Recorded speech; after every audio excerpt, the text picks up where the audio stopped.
नमस्कार, आप सभी को प्रेम से राधे राधे, जय श्री कृष्णा।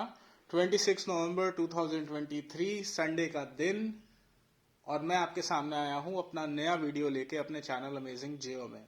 ये चैनल सिर्फ सत्य को सपोर्ट करता है और इसलिए सत्य के अलावा ये किसी संस्था, पंथ, नेता और राजनीतिक दल या विचारधारा के खिलाफ है। आज मैं बात करूंगा हिस्ट्री, रियलिटी एंड यू। तो सबसे पहली बात कि हिस्ट्री क्या है। हिंदी में आए तो दो शब्द मिलेंगे, इति, धन, हास। इति मतलब ऐसा, हास मतलब हो चुका है। पर इंग्लिश में आएंगे तो भी दो शब्द मिलेंगे, his plus story. English is a funny language, पर हम जो हिस्ट्री को इतिहास समझ रहे हैं वो इतिहास ना होके किसी की या किसी के द्वारा लिखी कहानी है जो हमें बता रहा है कि ऐसा हुआ है। So the point is, Bharat में ग्रंथों की अगर बात करें तो पुराण है और इतिहास स्वरूप हैं रामायण और महाभारत। मैं ये बता और समझा चुका हूं कि कैसे आज या हर समय में इनकी उपयोगिता है अगर हमें उपयोग करना आता हो अपने शरीर को थ्रू वाइब्रेशन। कैसे, ये मैं जरूर आगे बताऊंगा। आज मैं बात करता हूं हिस्ट्री की। तो अब ये हिज कौन है? तो जाहिर सी बात है, अंग्रेज या उनके बाद जिन्होंने अंग्रेजों की विचारधारा को चुना और प्रसार करने का प्रयास किया। वैसे तो मेरी एक्सपर्टीज ज्योग्राफी है, पर क्या है ना कि असली भूगोल के बाद असली इतिहास भी जानना ही था।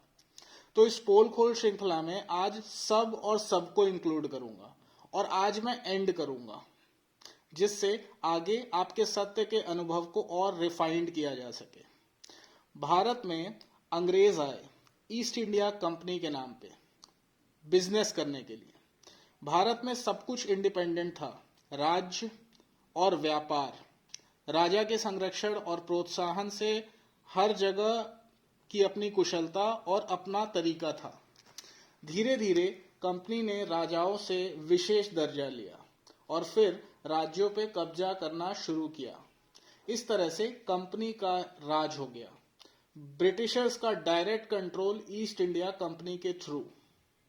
इस बीच जो सबसे बड़ी टेक्निक का इस्तेमाल किया गया था वो लोगों को कंट्रोल करने के लिए कि दैट वाज गिल्ड सिस्टम।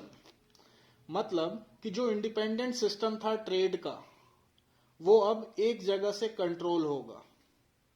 फिर मनमाने तरीके से नियम, लोगों की नियुक्ति या मार्केट को शिफ्ट कर दिया गया ताकि नई जगह पे सब कुछ अंग्रेजों के हिसाब से हो। और उनका हिसाब था ट्रेड, आर्टिसंस और क्राफ्टमैन की आजादी को छीनना। और फिर हर जगह यही थे या इन्हीं के लोग थे। इनके बारे में आपने पढ़ा ही होगा, पर जानने लायक जो बात है कि आज भी ये सिस्टम चल रहा है। पॉलिटिकल पार्टीज हों, WTO, United nation, NATO, world bank, WHO, NCERT, CBSE, school associations, city club, bar council, UGC, etcetera and etcetera. इनको कह सकते हैं रेगुलेटरी बॉडीज, पर है ये कंट्रोलिंग बॉडीज। अब यहां पे रुकिए और चलिए सेकेंड वर्ल्ड वॉर पे। सेकेंड वर्ल्ड वॉर खत्म हुई, जर्मनी हार गया, पर एक ऑपरेशन हुआ, ऑपरेशन पेपर क्लिप, जिसमें जर्मनी के कई वैज्ञानिकों को लेके एक नई ऑर्गेनाइजेशन बनी। नाम था नासा, इन द ईयर 1958। अब ध्यान देने वाली बात यह है कि 1959 में कुछ देशों में, एग्जैक्टली 12 देशों ने मिलके किया एंटार्क्टिक ट्रीटी, जिसके तहत सारे देशों से एग्रीमेंट किया गया एंटार्क्टिक ट्रीटी सिस्टम, ATS, जिसके तहत कोई भी एंटार्क्टिका में नहीं जा सकता। कहने के लिए ह्यूमन से ग्लेशियर्स को बचाना है, पर असल में छुपाना है कि एंटार्क्टिका एक बर्फ की दीवार है जिसने पूरी धरती को लाइक अ सर्कल घेर रखा है। अब आपको लगता होगा कि मैं कुछ नई बात कर रहा हूं। मैं जो भी वीडियो बनाता हूं उसे बहुत रोका जाता है। बाकी और भी बहुत है, जो बहुत लोग हैं जो रोकना चाहते हैं। कई को लगता है मैं शुरू कर रहा हूं, पर इन एक्चुअली मैं खत्म कर रहा हूं। प्रकृति हमेशा रास्ता निकाल लेती है। ऐसे ही कुछ लोग हैं। एक ऐसे ही लोग हैं जिनका नाम है चाणक्य तिवारी। इन्होंने एक बुक लिखी है जिसका नाम है चपटो गोला। नाम थोड़ा सा अलग है, पर अर्थ और स्पेस एजेंसीज का सारे रहस्य जो हैं वो इन्होंने इस बुक में उजागर किए हैं। मैंने आपको कहा है कि ज्ञान निकलेगा, तो ज्ञान ऐसा नहीं होगा कि कहीं से ऑफिशियली निकल के आएगा, कि गवर्नमेंट आपको अनाउंस करेगी। नहीं, वो ऐसे ही निकलेगा उन लोगों के थ्रू जो लोग प्रकृति से और सत्य के साथ जुड़े होंगे। तो ऐसे ही एक है चाणक्य तिवारी जी। इनका एक YouTube चैनल भी है इन्हीं के नाम से, जिसपे सैकड़ों प्रमाण हैं। साथ ही समय समय पे डिबेट भी करते रहते हैं। तो सबसे पहले चपटो गोला को पढ़िए, किंडल पे मिल जाएगी, और मैं कमेंट पे इनके चैनल और बुक का लिंक भी पोस्ट करता हूँ। जाइए, पढ़िए और जानिए और खुद अनुभव करिए। अब सवाल होगा कि इससे क्या होगा। तो बात यह है कि यहीं से शुरुआत होती है फेक एंड कंट्रोल्ड साइंस की, फेक सिस्टम की और फेक एजुकेशन की भी, साथ ही साथ फेक डेमोक्रेसी की भी, जो कि इन actual is a democracy. Spirituality में दो चीज हैं जो बहुत खतरनाक हैं, आलस और अहंकार। इनफैक्ट नॉट स्पिरिचुअली, मानव जीवन, मनुष्य जीवन के लिए। पर एजुकेशन के नाम पे इन्हीं दो चीजों को बढ़ावा दिया जाता है, और असली खेल होता है एनर्जी मैनिपुलेशन। मैं इसको कुछ शब्दों में आपको समझाऊंगा कि बच्चा पढ़ने में शुरू में बहुत अच्छा था, पर बाद में खराब हो गया, फेल हो गया।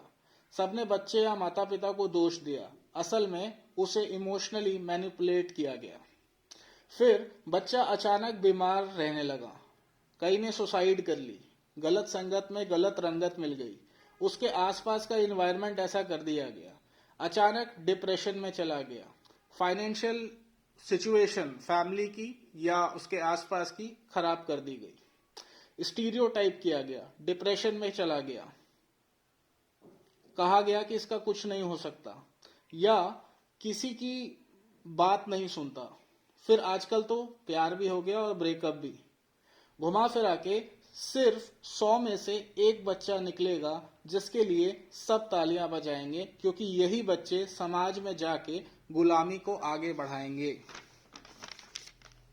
स्पिरिचुअल इवोल्यूशन, ह्यूमैनिटी से कोई मतलब नहीं रहेगा, सिर्फ पैसे से रहेगा, तो समाज में यही चलेगा। अगर मेरे जैसा कोई पहुंच गया तो फिर दौर चलेगा षड्यंत्र का कि कैसे रोका जाए। खैर मेरा छोड़िए, पर इन सब चीजों को समझने के लिए चपटो गोला के बाद आप देखिए द ऑर्डर, काफी कुछ समझ जाएंगे कि ये दुनिया एक्चुअली चल कैसे रही है। कोई भी अगर चेंज लाने की कोशिश करेगा तो उसे हर तरह से तोड़ दिया जाएगा, पर फिर भी ये भारत है, अब मुंह तोड़ जवाब दिया जाएगा। अब ये भी है कर्म फल, और इसका सोल्यूशन सिर्फ ज्ञान है। और जो ये मॉडर्न एजुकेशन है ये एक्चुअली एक सिस्टम है, स्कूल से लेके कॉलेजेस तक एक्चुअली कर्मों को ट्रांसफर करने का। लिटरली क्रिमिनल्स अपने बुरे कर्मों को बच्चों पे लाद रहे हैं, और टीचर्स जो इस गुलामी को जीवन समझ रहे हैं अभी जानते नहीं कि उन्हें कर्म मिल रहे हैं जिनसे उनका घर चल रहा है, और अब कर्म फल स्वरूप उनके घरों में बीमारी, कलह, दुख, लाचारी, समाज में गिरता सम्मान और मृत्यु। और यही कारण है कि टीचर्स रहे न रहे, स्कूल या इंस्टीट्यूशन चलते रहेंगे। पर अब ऐसा नहीं होगा, क्योंकि अब कर्मों का एक बहुत बड़ी साइकिल जो थी वो क्लोज की जा रही है, जिसका इफेक्ट आप सब देखेंगे। यही असर है और डर है कि वृंदावन, जहां के बारे में मैं आपको बता चुका हूं, वहां पे कॉरिडोर बनने वाला है। चाइना बीमार हो रहा है और देश में नेताओं की हालत खराब है। उम्मीद है आप समझ रहे होंगे high pressure to low pressure और हाई वाइब्रेशन और लो वाइब्रेशन को।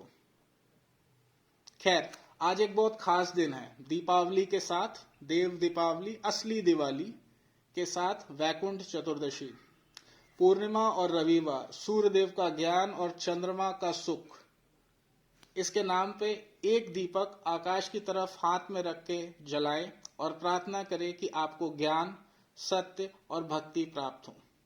सत्य से जुड़िए, असली इतिहास को जानिए। इतिहास अगर लिखना हो तो जानना पड़ता है। अपनी अच्छाई को हमेशा जिंदा रखिए। लड़ाई इसी बात की है इस दुनिया में, अच्छाई और बुराई की। इंसानों को पशुता की तरफ ढकेला जा रहा है, तो इंसानों को इंसान रहना है और वो तभी रहेंगे जब उनके अंदर की इंसानियत जिंदा रहेगी। और ये हो सकता है तभी जब हम अपने असली इतिहास को जानें, अपने जीवन के लक्ष्य को जानें। बाकी सारी चीजें अपने आप हो जाएंगी। So, with this, let me end for today. That's all for today. Radhe Radhe. Jai Shri Krishna.